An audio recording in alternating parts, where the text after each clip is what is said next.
Hello and happy Saturday, everyone. I'm Way 31 News anchor Will Robinson Smith, coming to you on a historic Saturday for NASA as it prepares for the final test in what's called the Green Run. Now, the Green Run is a series of 8 tests that is used to test the core stage of what will ultimately become Artemis I, the first in a series of Artemis missions that will take the first woman and next man to the moon. And we are so thrilled today to be joined by the Deputy Administrator for NASA, James Morhard. Thank you so much for joining us this morning. Obviously, a very historic day for NASA. Just kind of talk to me about how you're feeling going into this historic final end of the Green Run test period.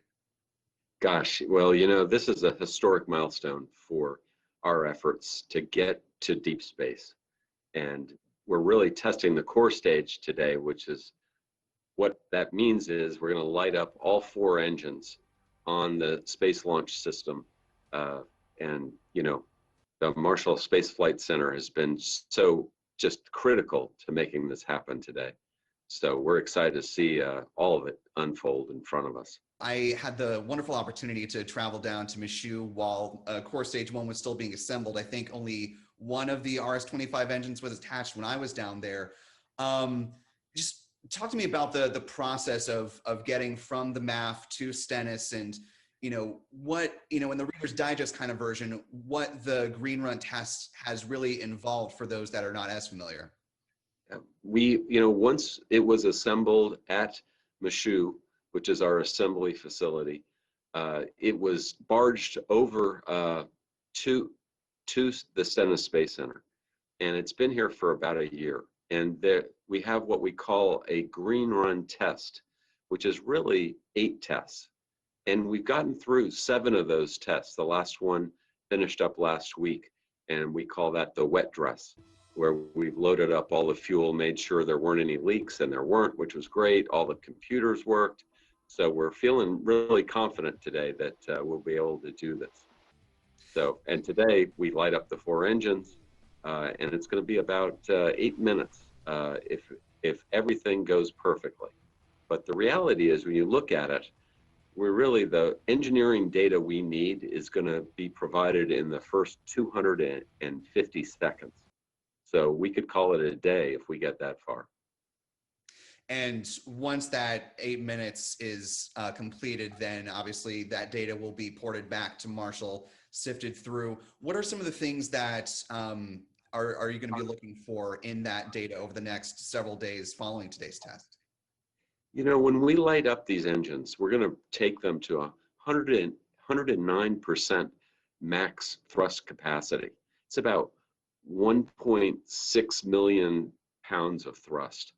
And then we'll back them off, then we'll raise them again, then we'll back them off. And we're really trying to simulate what we call max Q. And max Q is really the maximum pressure on a rocket as it's taking off through our atmosphere. So we've got to make sure that we're confident we can do that in real life.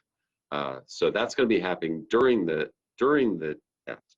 When we get done with it, like you said, the analysis will be done. A lot of it will be done at Marshall. We'll see what we need to refurbish on the rocket.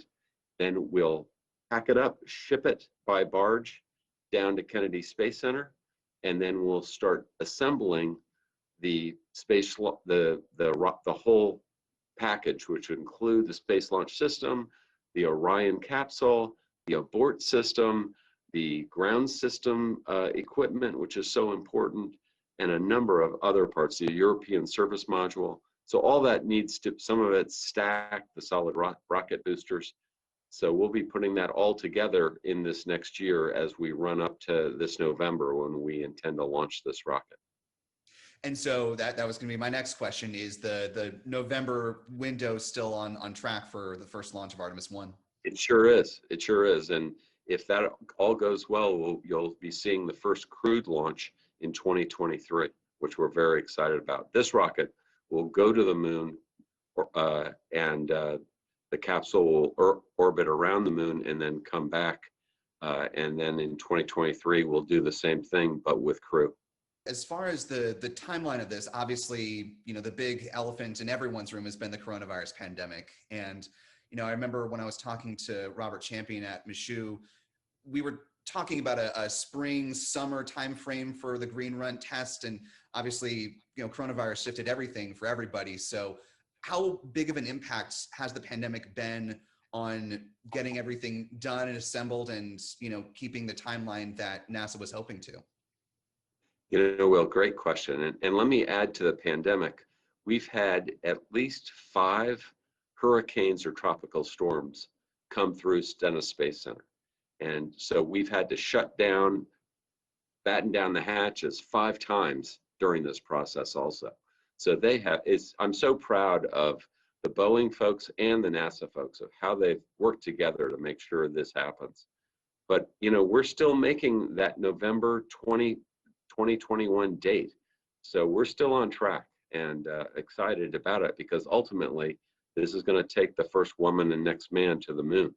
And that'll be the 3rd flight of this space launch system. And, obviously, following the historic day today, we're having a new president being inaugurated this coming week. As NASA transitions into a new administration, do you anticipate the same level of support from incoming President Biden and from this new Congress as NASA continues to, work down the path of the Artemis program? We've spent the last 2 years building bipartisan support for all NASA programs, and we've really tried to bring people together to do that. Now, the outlier is, what will the new president do? Honestly, I know Joe Biden, and he's a really good guy, and this will work out. They will see the need as we have.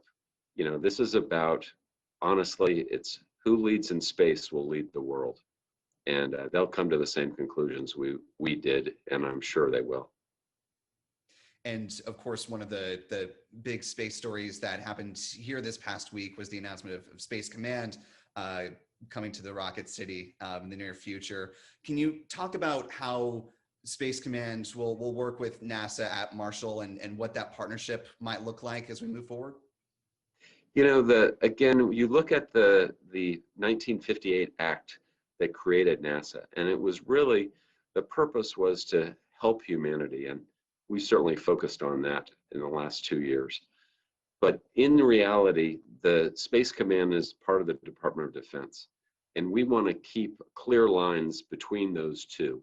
Now, I'm sure that we'll be talking to each other, but we really want to keep them separated so that we can continue to do science with many, many nations, and them not worrying that this might be part of our national security strategy. We're really trying to expand knowledge for all humankind. That's why we're here. And turning back to the mission at hand for NASA, obviously Core Stage 2 is in the works, Core Stage 3 very closely behind it. What are some of the things that you've been able to learn from the manufacturing and analysis process in Core Stage 1's construction that you'll carry and improve upon in 2 and 3 moving forward? Will, it took some time to figure things out with Artemis 1, but with the core stage for Artemis 2, it's already, my understanding is it's built, and they're putting it together right now, and they've done that in less than a year. I haven't been back since we shipped the core stage for Artemis 1. But I'm just amazed at how fast they're moving. And I expect they'll move even faster with the core stage for Artemis 3. And, I know we probably have to get going soon. So, one of the last things I wanted to ask, is more of a fun and intrigue question. The design for Artemis 1, I was reading that the worm logo is going to be the one emblazoned upon it. How did NASA decide on the worm versus the meatball that's behind you over your shoulder? Well, they're still both near and dear to our heart, but the worm was, and the worm is really NASA spelled out for folks who aren't aware of that term. But the administrator, Jim Bridenstine, was always fond of the worm, and certainly still had a lot of name ID. And we felt that bringing it back would really send the message to the world that we're here, committed to going into deep space. That's what we're here for. We're in some tough times in America and in the world, and we're going to get through it. We're going to get through COVID. We're going to get through the social unrest that we're having right now. And I just am hopeful that our efforts are going to bring the country and the world back together again. That's what we need to do as Americans, and really that's who we are. And NASA's live coverage of the hot fire test will start at 3:20 this afternoon. If you want to follow them on social, they are simply at NASA, is where they'll be live tweeting and posting on Facebook about all of the exciting events today. And again, we want to thank Deputy Administrator James Morhard for joining us this morning. Deputy Administrator, thank you for your time. Thank you, Will. It's my honor to be with you. And of course, our on-air coverage of the hot fire test will begin at Way 31 News at 5 and 6 and continue into Way 31 News at 10. We'll also have coverage on our website, continuingwaytv.com. Thanks so much for joining us.